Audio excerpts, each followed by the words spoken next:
Today's guest is Samir Suleiman. Samir and I worked together for the Jacksonville Jaguars from 1998 to 2000. We had an interesting experience that we really didn't dig into too much because we wanted to keep the episode positive. But we were in an environment, we'll talk about Coach Coughlin in the episode, and that was all great. His leadership skills, fantastic, with some folks who created a toxic environment. And so I think Samir and I both learned going forward some of the things that we wanted to do, some of the things that we weren't going to do as we move forward in our journey. Samir then went on to work for the St. Louis Rams, the Carolina Panthers as a vice president, the Pittsburgh Steelers in a variety of capacities, while I worked for the Buccaneers and then, of course, left the NFL altogether. I don't think it's a surprise that we are still friends 25 years later, despite being pitted against each other at times in that toxic environment. There were 4 or 5 of us who worked closely together, often with overlapping responsibilities, and often in ways in which we were set up to be in conflict. One, I think that's just a lousy leadership skill. But two, if you're a leader who pits folks against each other, understand that eventually, somehow, some way, people are going to talk. And so people will end up building trust and relationships, but not with you. They'll build them with each other. And that's exactly what happened here. So 25 years later, Samir and I are still good friends. I hope you enjoy his thoughts on leadership, team building, and living life. Samir, thanks so much for joining me. It's a pleasure to have you today. Thanks, Nathan. It's great to be on here, and it's good to see you again after all these years. Yeah, we've stayed in touch, but we really haven't been together face to face since 1998 to 2000-ish. And I guess that's been at least 2 or 3 years ago. Yeah, it's been a minute. Yeah, You look yeah. you look the same. I commented earlier. You haven't aged a day. Yeah, I've been trying to gray, but it's going to be too late by the time it comes, I'm sure, and I'll truly be old. Let me just jump in and ask you, talk to me about somebody who got you shaped in the way you think about leadership and being uncommon and the like, and talk about somebody who was influential in that way and what you learned. Yeah, I mean, I'll actually, when I think about my style of leadership, I think it was shaped over the last few decades. I think I can pinpoint it probably down to 3 people, starting, going back to my high school days. I graduated from a military high school that had a ROTC affiliation program with the Air Force. So there I learned under at least 4 retired Air Force colonels, and one in particular, Colonel Ivan Meath, may he rest in peace. He just had a way of doing things. He had the most difficult job there, where he had to run the school on a daily basis. He had to build relationships with students from all different backgrounds all over the world. And then he had to enforce all the rules of the military school. And the one thing that I always remembered about him was that he was tough but fair. And coincidentally, that happened to be like my negotiating philosophy years later, in the NFL when I did that. No matter when I came out of a deal, the agents and players might not be happy about it, but I can always, rest my hat on I was tough, but I was fair. I never shoved a bad deal down their throat. And then fast forward to when I worked for the St. Louis Rams. I worked for Disagreement, who I learned more from him than probably every other person I worked with or for, combined. He just taught me something different every day. But in terms of being a leader, he taught me how to deal with difficult people. He taught me how to build a collaborative effort, based on just taking the opinions of ownership, coaches, scouts, and then putting your ego aside, because as you know, the NFL is a business. There's no shortage of big egos, and making the right decision in the best interest of the organization. So that probably resonated the most with me. And then lastly, when I worked for the Pittsburgh Steelers, I was fortunate to work for Ambassador Rooney. May he rest in peace. And he just taught me how to treat people, as a leader. It didn't matter whether you were a subordinate, a coach, a player, member of the media, a fan. He just had a knack for making everybody feel important. And he also had a way of getting his point across, without being a jerk or a dictator. I'll tell you a quick story.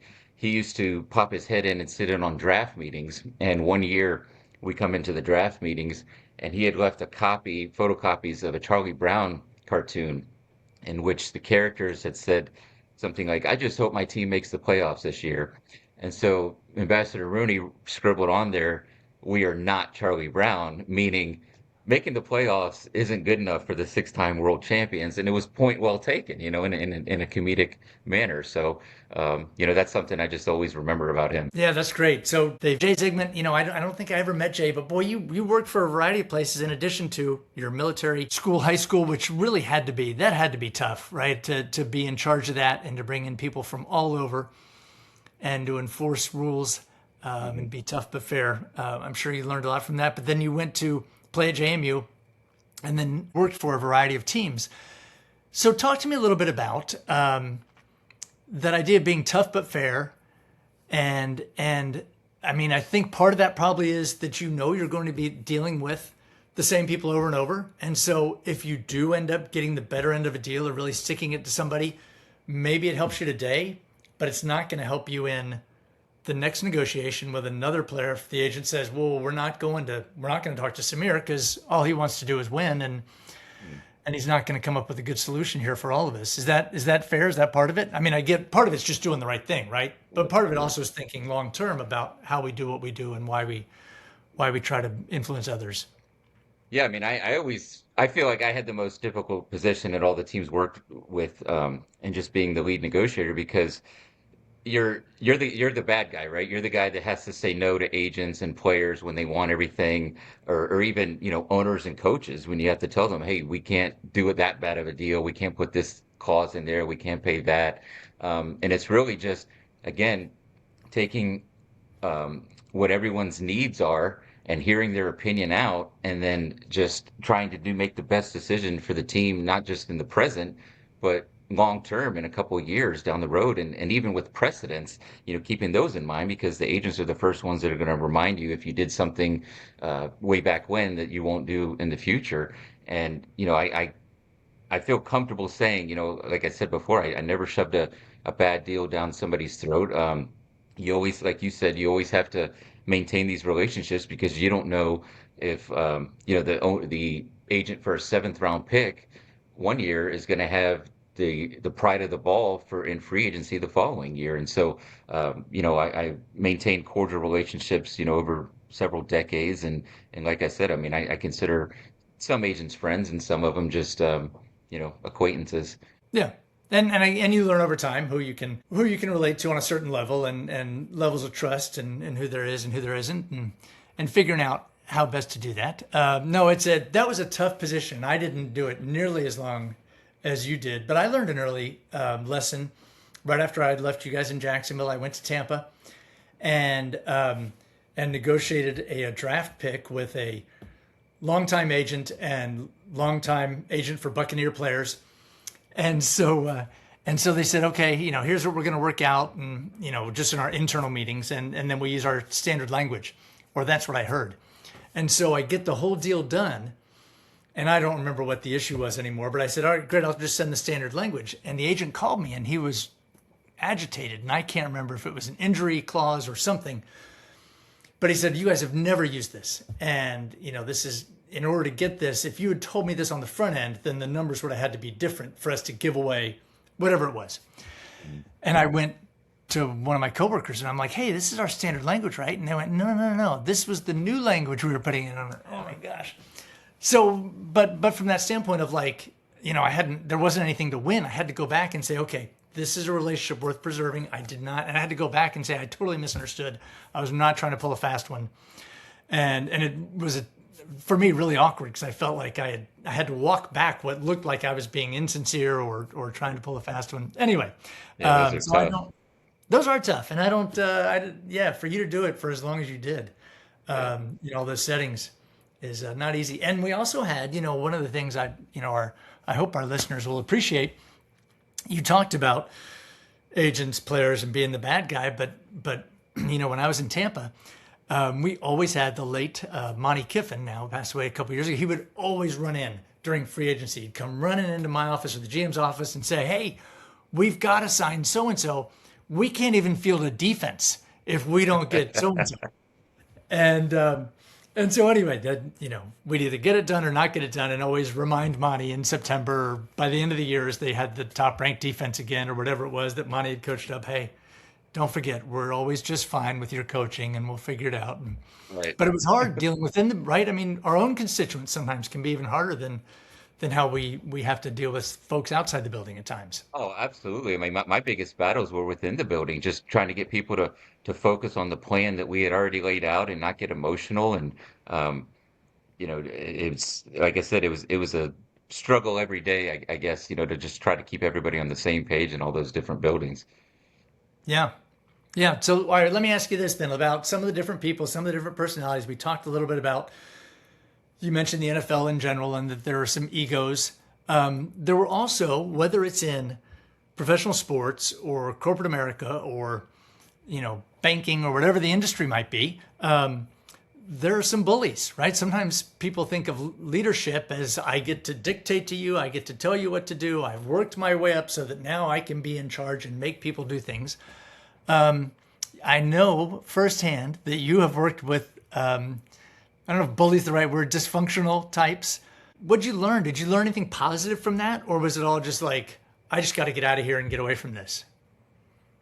Yeah, I mean, without naming names, I've definitely worked with a couple of a-holes to keep it clean on your podcast, Thank you. where they, despite having, some success on the field, they alienated everybody in the building because they just abused their authority and their power within the building just to try to, just wear people down and even completely unnecessary and people, completely,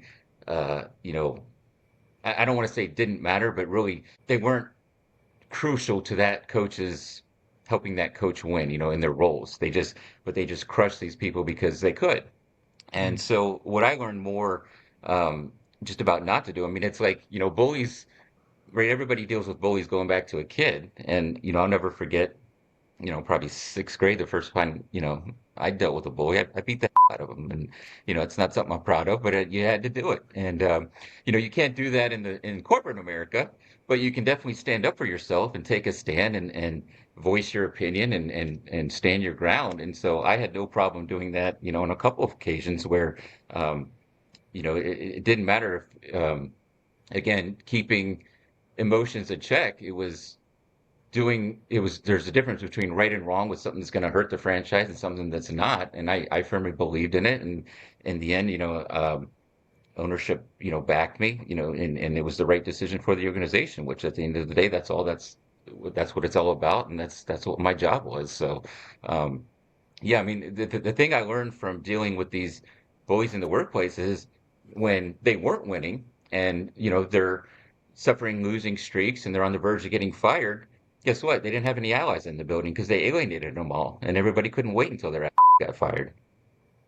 I had to curse at Yeah. least once on your podcast. Thank you. Thank you so much. I should have known that was coming. Well, and part of it too, I think yeah, even if things go okay, I'm not sure it's sustainable from the standpoint of, one, when you start losing or when the profits are no longer there or whatever it is, people are like, okay, let's get rid of, because they're already sick of you. But also, I think people are just looking for the exit, right? I mean, that it's hard to sustain it, that I can only mistreat people for so long before either I'm going to be gone or they're going to be gone, that I can't build a functioning team that lasts over time if I don't figure out a way to treat people reasonably well. Mm. I think a lot of times it's basically just being honest and trustworthy, right? I mean, we don't have to necessarily be friends with everybody or have everybody over to dinner, but at least there are certain ways that we should treat each other. Right. And I think it does get to that this idea that it's not going to last if you don't treat people okay. Right. And I always like to think, disagreement it's healthy in a work environment, but disrespect is not, and it's just not sustainable. And I think a lot of coaches and people in power forget that. And as a result, unfortunately, there's been I've seen a lot of good, competent, loyal employees that just couldn't take it anymore or couldn't, stand up to them like I did, that they left or they were fired. And it's unfortunate for that organization. Yeah. Yeah. Especially when you've got people who are, to me, I think disagreement shows that you've at least got folks that are willing to think and to try to get to the best answer. I mean, if there's no disagreement, then we really don't need anybody but the leader in the room, right? Right. I mean, if yeah, Right. and I've been those places too, and you're like, well, I think we could be better if we actually had some ability to disagree. Well, let me ask you a little bit then about this idea of people being fired or moving on. You were part of an industry where it's almost a badge of honor if you get fired repeatedly. I got fired by the Bucks, and then later, and it was just like, to my buddies who had gone to law school, they were like, "Oh my gosh, you got fired!" And I'm like, "Oh, everybody gets fired. It's just a part of." And then after a while, it just started to chip away at me a little bit, and I thought, well, maybe I got fired because. Did you ever struggle with any of those thoughts about moving or having things not work out the way you wanted, and having the internal voice kind of that you had to wrestle with?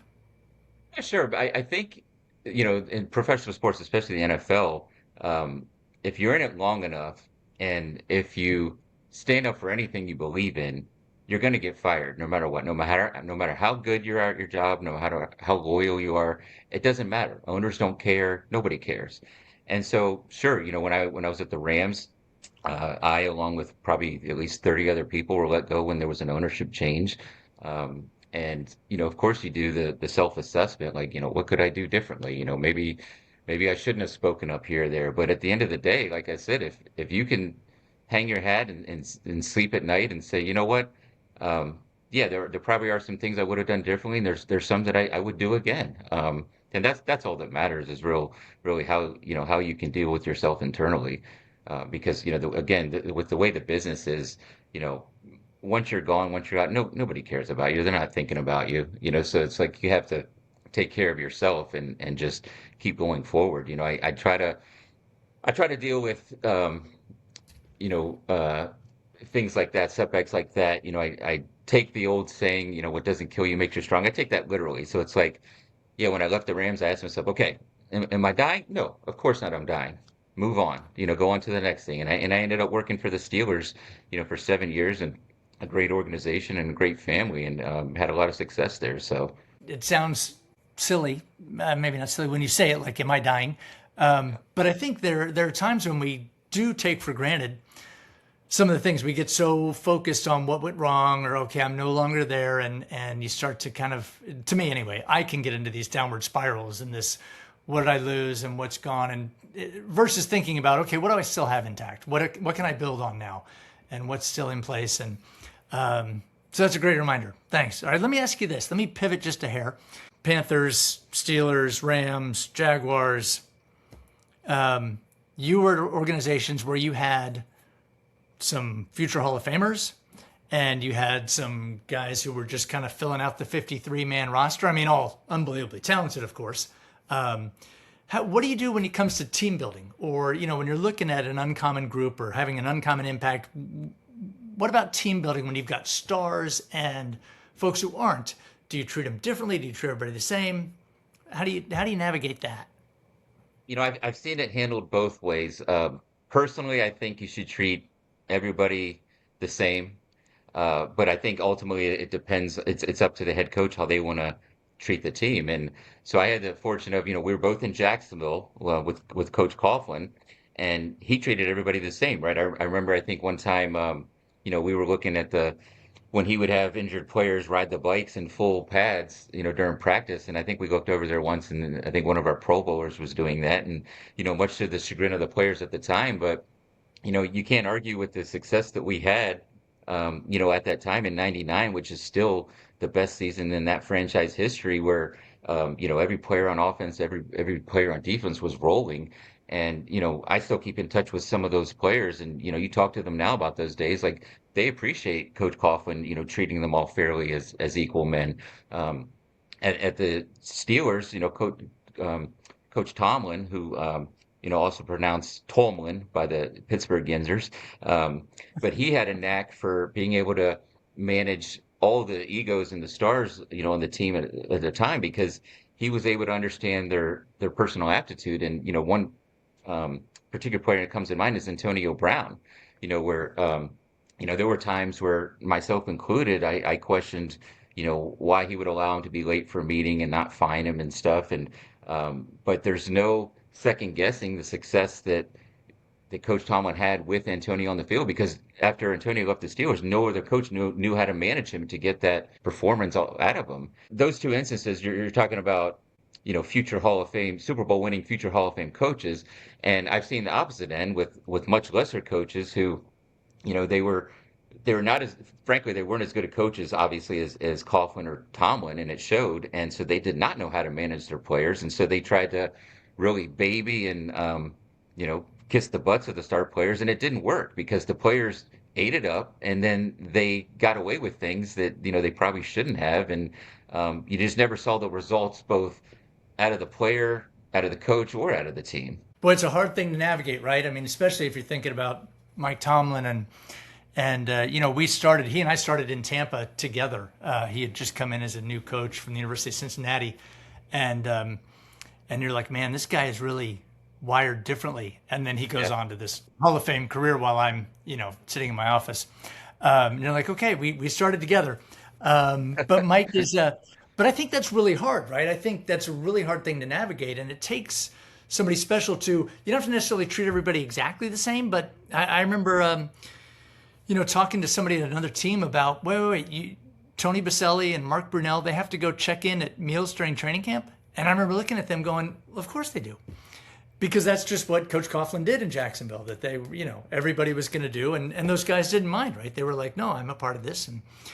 And this guy was saying, yeah, well, at our place, our guys won't even roll in for that. We can't even get to drive their cars in during training camp for certain things. And I think that's really hard to navigate if you don't have a really good finger on the pulse of not only the Antonio Browns, but then the rest of the team. If you're going to head down that path, you got to be able to figure out, how do I not create a fissure here? How do I not create a crack in the lining of the team? Hard thing to do. It is, and that's why only a few can do it and know how to do it. And it's funny when you think about Coach Coughlin, when the Patriots were having their dynasty and the whole "do your job" mantra became famous. I mean, you think back, that's all Coach Coughlin ever asked of anybody in the building was just he held everybody accountable just to do their job, and he felt like if everybody did their job, we'd be fine. And that's usually the case, but it's rarely you see it put together, I guess, organization wide. Yeah, yeah, no doubt. Coach was totally focused on that with that approach, as we saw over and over. All right, let me ask you one more thing, and then kind of one last question, and then pivot. Were there habits? Coach Coughlin certainly had habits, and others disciplines. And were there habits or disciplines you picked up from any of the leaders you've been around, or coaches, or that were helpful, or were there things where you thought, you know what, that's great for them, but I've got to be my own person? What about that? I think working for Jay for 9 years in St. Louis, I think I take a lot of his transformational leadership qualities where he was, obviously incredibly intelligent and competent, taught me something every day, but he really encouraged me to, broaden my uh, horizons and my responsibilities, and he was always there to help if I needed it, but he never micromanaged, which, you know, again, not coincidentally, I thrived, in St. Louis where I had the most both personal and team success. And I've been a couple other places since then where I was micromanaged, and it was an awful working situation. So I think seeing how he kind of took me under his wing, mentored me, as I've gotten older, I think I've taken more of that approach with really trying to help my coworkers grow and get better and do things like that. And that can be, I think, so challenging, or at least more challenging for the leader, right? If I'm, hey, take on new things, grow, take something off my plate, or if there's something you'd like to sit in on or do, or if you want to take a class or a course, or, I mean, that's great to say, but then it's sometimes easier to just micromanage and go, look, here's the check. I just want you to read this checklist to the agent. When you talk to the agent, I just need these points figured out, this checklist, just do that and make it exactly like that. Easy, we'll all get home, whatever, versus this whole, I'm going to let you grow, you may make mistakes, we may have to step in. That's great that he took that approach, though. And I remember talking to you during those years, and you were really flourishing in a way that was different than what we had been through together. Yeah, and no, I mean, I firmly believe that's just the way a leader should be, is, you hire the best people to do their job, You're there to help them if they need it, and you just stay out of the way and let them do their job, and everything will be fine. If you hired the right person and you taught them the right way, it should be fine that way. Like there's no reason to micromanage. I think that's just um, it's just a waste of time for everybody if all you're going to do is just micromanage somebody to do the job that you hired them for. Yeah. Yeah. All right. Well, let me close with this then, because we talked a little bit about how you've been mentoring or helping others. And I know that you're in a different phase of life as a new father, and not in the daily NFL grind. So what are you doing now to have an uncommon impact, or to help mentor, to help not micromanage? What are you doing now to help others? Well, I joined a fairly new platform called Intro that they have experts in all kinds of different fields that you can actually go like on my LinkedIn profile, and there's a way to connect with me on Intro, and so I'm able to now mentor, whether it's young professionals or college students, things like that. Things I've been doing my whole career, but now I guess it's uh, more streamlined approach to help people that want to break into the pro sports or the NFL in particular. That's perfect. And I will provide those links because I get those questions all the time from friend of a friend or the child of a friend or whatever. Hey, what really wants to break into sports? And I'm always telling them, great, but I haven't been in sports in 25 years. Now I'm writing books. And so I think it's great that you're doing that and doing it in a formalized way where Yeah. here's the approach versus, it's great when you can network or just kind of have coffee with somebody, but it's sometimes hard to get to North Carolina and have coffee with you. So I think it's great that you're doing that to have an impact on the next generation. Awesome. Yeah, it's been pretty good so far. Awesome. Well, hey, thanks so much for joining me. Best of luck with the new stages of life, and I appreciate you taking the time to join us on Uncommon Impact. Thank you, Nathan. It's been great to catch up with you.